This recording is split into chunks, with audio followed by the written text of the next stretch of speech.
प्रदर्शन कर रहे हैं।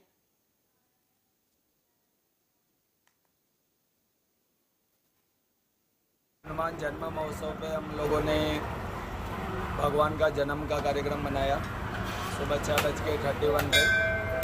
और उसके बाद में जन्म महोत्सव मनाने के बाद में दर्शन चल रहा है, वो प्रसादी वितरण हो रहा है। और अभी दोपहर को 2 बजे से 6 बजे तक हवन रहेगा और नायल होमने का समय 6 बजे का रखा गया है। हनुमान जन्म महोत्सव पे हम लोगों ने भगवान का जन्म का कार्यक्रम मनाया सुबह 6:31 पे। और उसके बाद में जन्म महोत्सव मनाने के बाद में दर्शन चल रहा है, वो आज हनुमान जयंती और सांसद नवनीत राणा के जन्म दिवस के अवसर पर हनुमान जी की प्रतिमा का नमूना दिल्ली से नवनीत राणा और रवि राणा के घर पहुंचा। इस मूर्ति के सामने राणा दंपति ने आज करीब सुबह 8:30 बजे हनुमान चालीसा का पाठ किया है। हनुमान जयंती तो हर साल बड़ी उत्साह के साथ पूरे जोश में हम लोग सब मनाते हैं, पूरे भारत में, पूरे देश में, पूरे राज्य में मनाते हैं। पर हनुमान चालीसा पढ़ने से जो पहले के मुख्यमंत्री उद्धव ठाकरे जी है, उन्होंने हनुमान चालीसा का जिस तरह से विरोध किया और हनुमान चालीसा पढ़ने पे सांसद नवनीत राणा और मुझे जो जेल में डाला, तो मुझे लगता है कि राज्य के पूर्व मुख्यमंत्री उद्धव जी ठाकरे, इन्होंने बजरंगबली जी का, श्री राम भगवान का बार बार अवमान किया, बार बार हनुमान चालीसा का विरोध करके ये दर्शा दिया कि बाला साहब जाने के बाद पूरी तरह से हिंदुत्व विचारों को उद्धव ठाकरे भूल गए और महाविकास आघाड़ी की पूरी परछाई कांग्रेस और एनसीपी की वो उद्धव ठाकरे जी के मातोश्री पे, उद्धव ठाकरे पे गिरी है। जिस तरह से किसान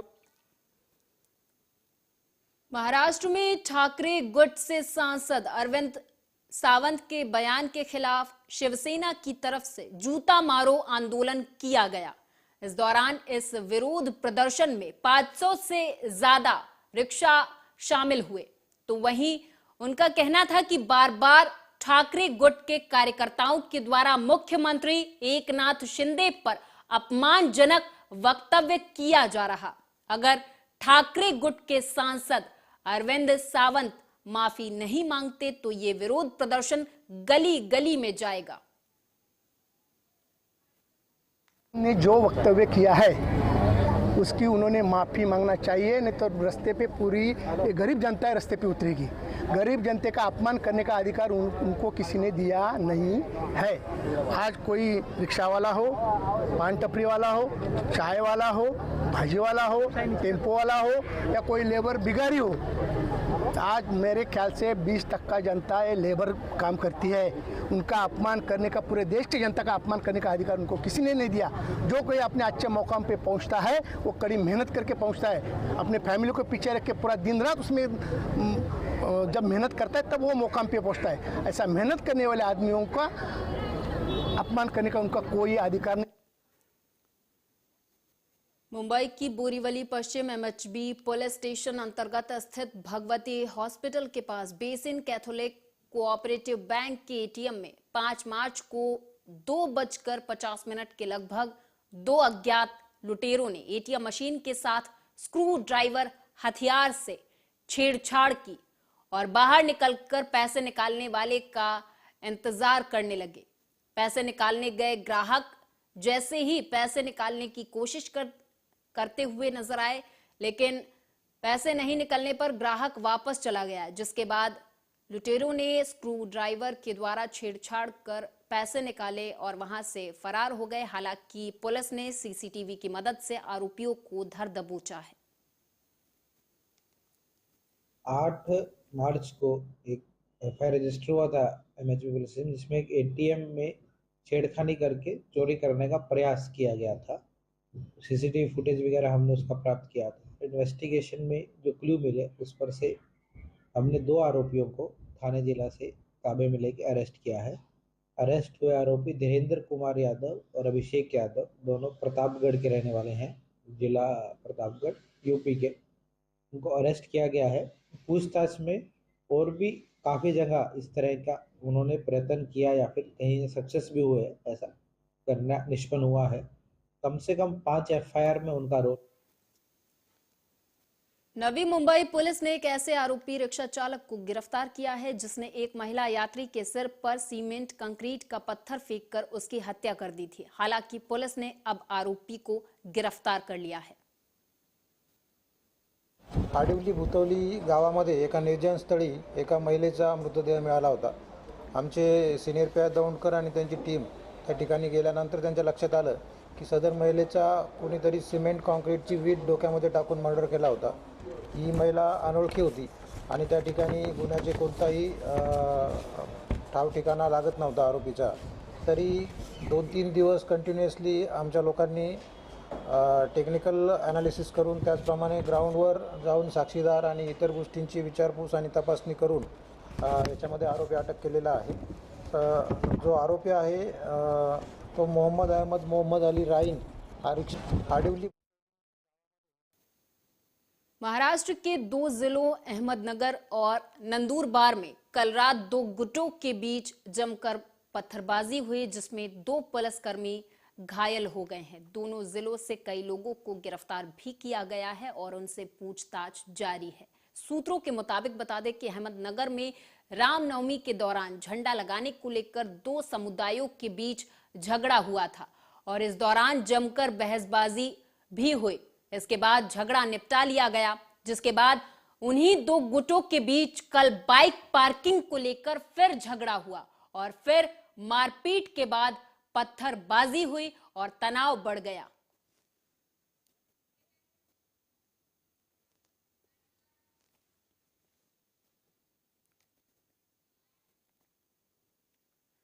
प्रदेश सरकार ने नगरीय निकाय चुनाव से पहले 3 शहरों लखनऊ, गाजियाबाद और आगरा के लिए खजाना खोलते हुए पेयजल और सीवरेज के लिए 1057.42 करोड़ रुपए की परियोजनाओं को हरी झंडी दे दी है। मुख्यमंत्री योगी की अध्यक्षता में बुधवार को हुई कैबिनेट बैठक में नगर विकास विभाग के अमृत 2.0 योजना से जुड़े 3 प्रस्ताव पास किए गए थे। आज इसके सारथी हैं नगर विकास मंत्री और नगर विकास की टीम। इस परिवर्तन को सभी जनप्रतिनिधियों के साथ मिलकर के एक नई पहचान के साथ उसे आगे बढ़ा रही है और आज उसी का परिणाम है कि आज यहां पर हम लोग 8,731 करोड़ रुपए से अधिक की 2039 परियोजनाओं के लोकार्पण और शिलान्यास के लिए यहां पर उपस्थित थे। अब अनुमान कर लीजिए, हो सकता है कुछ राज्य ऐसे भी होंगे जिनका वार्षिक बजट ही 8,700 के आसपास होगा।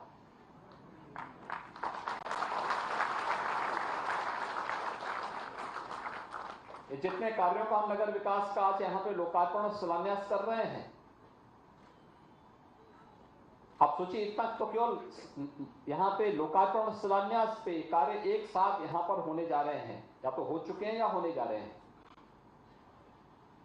हम विकास में पैसा खर्च कर रहे हैं, गरीबों को मुफ्त में आवास दे रहे हैं, गरीबों के घर में शौचालय बन रहे हैं, गरीबों को 5 लाख रुपए की स्वास्थ्य बीमा का कवर मिल रहा है और पाकिस्तान में रोटी के लाले पड़ रहे हैं।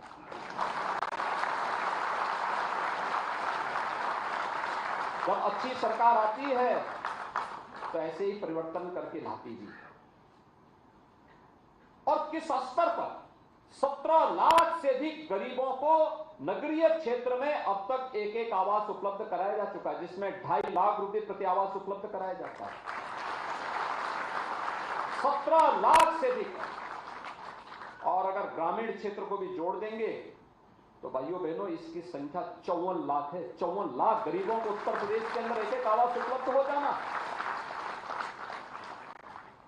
10 करोड़ लोगों को उत्तर प्रदेश के अंदर प्रधानमंत्री जन आरोग्य योजना आयुष्मान भारत के अंदर 5 लाख रुपए की और मुख्यमंत्री जन आरोग्य योजना के अंतर्गत 5 लाख रुपए की। अडानी मुद्दे को लेकर विपक्ष ने सरकार पर हल्ला बोल दिया है। एक तरफ विपक्षी सांसद संसद के दोनों सदनों में अडानी मुद्दे की जेपीसी जांच की मांग को लेकर नारेबाजी और हंगामा कर रहे हैं, वहीं दूसरी तरफ विपक्ष सड़क पर आकर भी सरकार को घेर रहा है। गुरुवार को लोकसभा की कार्यवाही अनिश्चितकाल और राज्यसभा की कार्यवाही दोपहर 2 बजे तक स्थगित होने के बाद विपक्षी सांसद सड़क पर उतर आए। विपक्षी दलों के सांसदों ने संसद भवन से विजय चौक तक तिरंगा मार्च निकाला। विपक्षी सांसदों के इस मार्च का नेतृत्व कांग्रेस अध्यक्ष और राज्यसभा में विपक्ष के नेता मल्लिकार्जुन खड़गे ने किया। कांग्रेस पार्टी ने तिरंगा मार्च का वीडियो ट्वीट कर केंद्र सरकार पर हमला बोला है। कांग्रेस ने अडानी मुद्दे को घोटाला बताते हुए कहा कि इसे लेकर सवाल से मोदी सरकार डरी हुई है।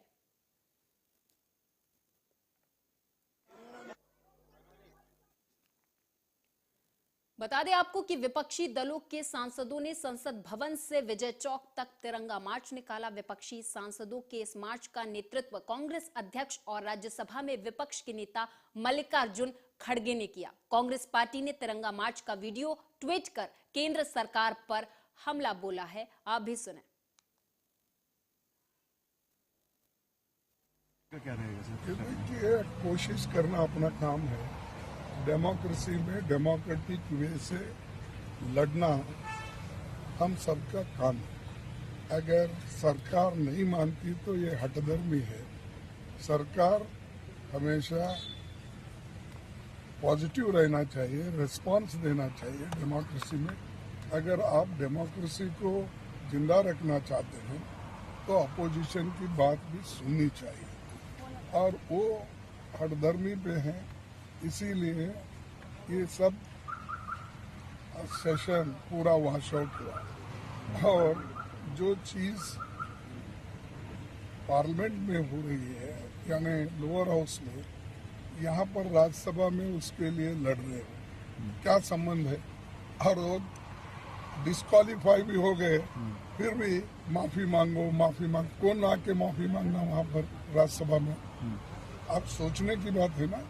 लेकिन समझ में नहीं आता वो लोग क्यों ऐसा कर रहे हैं, और ये क्या पूरा अपोजिशन को खत्म करना चाहते हैं? क्या उनके वॉइस को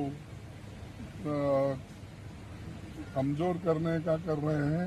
क्या उनके वॉइस को ही खत्म करने का कर रहे हैं? समझ में नहीं।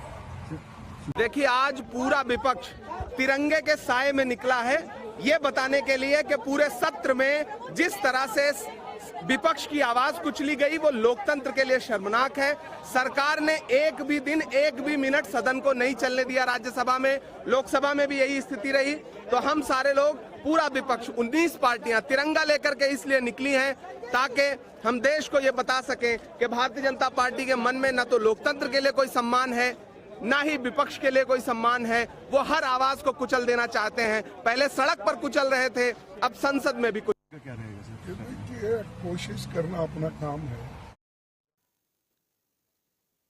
तो वहीं दिल्ली बीजेपी के प्रदेश कार्यालय में पत्रकारों को संबोधित करते हुए बीजेपी दिल्ली प्रदेश अध्यक्ष वीरेंद्र सचदेवा ने कहा कि पिछले 8 सालों में अरविंद केजरीवाल सरकार ने नवरत्न सरकारी संस्थान दिल्ली जल बोर्ड, जो कि 2014 से 2015 में 700 करोड़ के वार्षिक लाभ में था, उसे बर्बादी में धकेल दिया है। और आज दिल्ली बोर्ड पर 71,000 करोड़ रुपए का कर्ज है।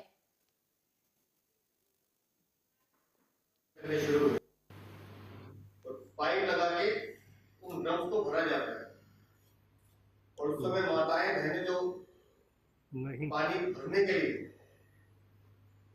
वहां जो हाथापाई होती है, छोटे छोटे बच्चे हाथ में बाल्टी लेके जो धक्के खाते हैं, ये फ्रॉड मुख्यमंत्री वादा किया था कि हम दिल्ली के हर घर में टैप से पानी देंगे। आधा घंटा पानी नहीं आता।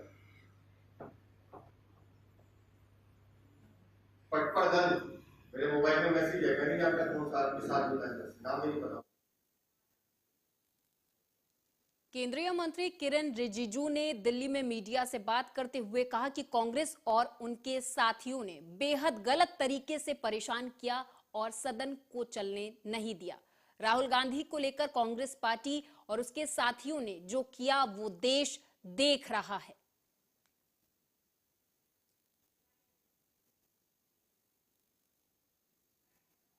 गलत तरीके, जैसा मैंने अभी बताया, अभी सब चैनल को बताया है, अभी हम उसका जो इंटेरोगेशन अभी तरीके से कांग्रेस और उनके साथियों ने बहुत गलत तरीके से डिस्टर्ब किया, हाउस को चलने नहीं दिया, काले कपड़े पहन करके संसद का फिर से अपमान किया।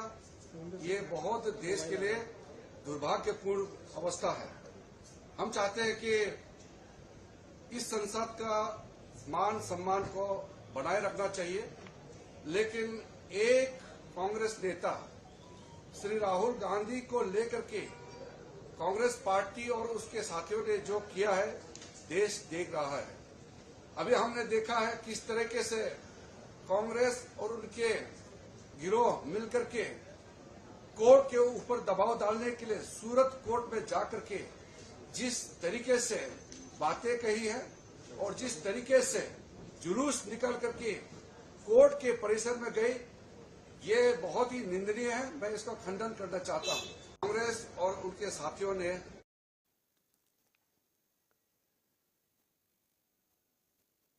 कोझिकोड ट्रेन में आग लगने की घटना पर केरल के डीजीपी अनिल कांत ने मीडिया से बात करते हुए कहा कि अभी आरोपी की जांच शुरू नहीं हुई है, उसे सुबह सुबह लाया गया है। डॉक्टरों की एक टीम भी अभी उसकी जांच कर रही है। आरोपी की स्थिति देखने के बाद ही हम उससे पूछताछ कर पाएंगे। बताया, अभी सब चैनल को बताया है, अभी हम उसका जो इंटेरोगेशन अभी तरीके स्टार्ट नहीं हुआ है। अभी वो सुबह अर्ली मॉर्निंग में वो लाया गया है और एक टीम ऑफ डॉक्टर है मेडिकल कॉलेज कैलीकट में, वो थोड़ा सा उसको मेडिकली एग्जामिन किया जा रहा है, तो उसकी पूरी कंडीशन देखने के बाद ही हम लोग उसको क्वेश्चनिंग कर पाएंगे। सर, किस तरह का मटेरियल यूज हुआ है सर, ये अगर आप बता सकें? ये अभी मैं आपको नहीं बता पाया हूँ क्योंकि मेरे पास रिपोर्ट है नहीं। सर, इसके सर कोई यूट्यूब चैनल भी था सर, उसके बारे में कुछ पता चला है क्या? We are all verifying that, we are all verifying. Aligarh में जिला कारागार में स्मार्ट सिटी के तहत हेल्थ एटीएम मशीन लगाई गई। आज इस हेल्थ एटीएम मशीन का उद्घाटन करने के लिए कोल विधायक अनिल पराशर और शहर विधायक मुक्त राजा संजीव पहुंचे, जहां उन्होंने हेल्थ एटीएम मशीन का विधिवत फीता काटकर उद्घाटन किया। साथ ही उन्होंने अपना हेल्थ चेकअप भी करवाया है।